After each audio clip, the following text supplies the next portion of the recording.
The boy grabbed a knife, aiming to stab his own right hand, but to his disbelief, his hand suddenly changed. Like a living creature, it snapped the blade in half. Worse still, it made a sound, human speech. "Teach me how to talk, Shinichi." You must teach me, Shinichi. As soon as the words were spoken, the mutation vanished. His hand returned to normal. Shinichi stood frozen. The horror from the night before came rushing back like a flood. A parasite capable of changing the world had crept toward his face, trying to burrow into his nose. The next second, Shinichi sensed something wrong and sneezed violently, sending the creature flying. But it didn't give up. It sprang forward and dove straight into his right arm. Something writhed wildly inside his body. No matter how he struggled, he couldn't stop it. The commotion alarmed his parents. But when Shinichi tried to prove what had happened, the creature was already gone. When he woke up the next day, Shinichi thought it had all been a nightmare. What he didn't know was that the parasite had already finished bonding with him. Walking down the street, his body suddenly moved on its own, blocking an attack aimed at a classmate from behind. His right hand even acted on its own, crossing boundaries without permission. Everything felt completely outside his control. The strange incidents escalated quickly. In class, Shinichi was half asleep, yet his right hand skillfully operated his phone. When the teacher caught him, the screen displayed a human anatomy interface. He forced himself to believe it was nothing more than hallucinations caused by lack of sleep. Until after school, when reality shattered his wishful thinking, a runaway car came roaring down the street, about to hit a little girl standing by the roadside.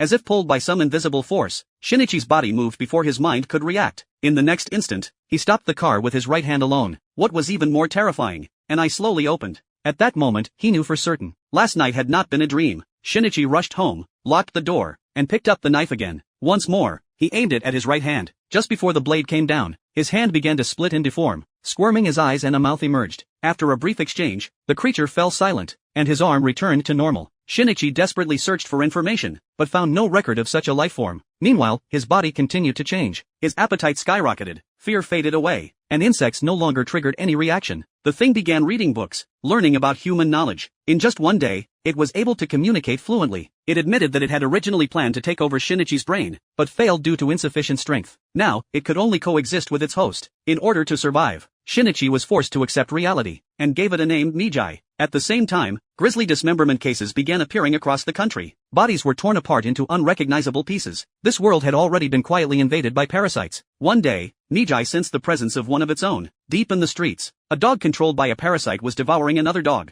Shinichi's appearance triggered its killing intent, but after a brief clash, the dog's heart was ripped out. With the host's death, the parasite quickly withered away. Mijai calmly analyzed the fight afterward, showing no emotional response whatsoever. Only then did Shinichi truly realize that it was nothing more than a parasite driven purely by survival instinct.